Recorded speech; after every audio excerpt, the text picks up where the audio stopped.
మన జీవితాలు నలుగురు చెప్పింది మాట, నలుగురు నడిచింది ఆ బాటలోనే ఉన్నామమ్మా మన అందరం నిన్నదాకా ఈ పత్రిజీ వచ్చిందాకా. అవునా కదా?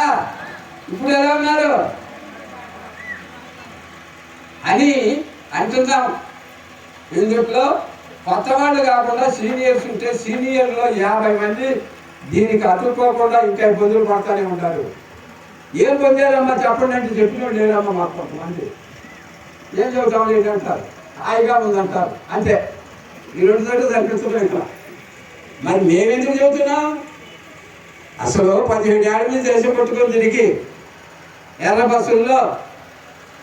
బస్సుల్లో సైకిల్ మీద ఖాళీ నడకతో 17 సంవత్సరాల నుంచి 68, 85, 17 సంవత్సరాలు, 18వ సంవత్సరం రేపు 28/8/2029కి ఆ ధ్యానం అనే పదాన్ని పాంప్లెట్ పట్టుకొని ఈ ముస్లింతనం అనే దీనికి ఈ బంధాలతోటి, ఈ డబ్బుతోటి, సమాజంతో ఇరకపోయామనే దీంతో నా అనుభవం ఏం చెప్పిందంటే, ఏదో సాధన చేద్దామని పిచ్చమ యోగా, విష్ణుప్రభాకర్ యోగా, బ్రహ్మకుమారీశ్వరు, మంత్రి సత్యనారాయణ గారి మొలకలు చెప్తాం, వాక్యులు అన్నీ అయినా ఏమీ లేదు, సదా మామూలే.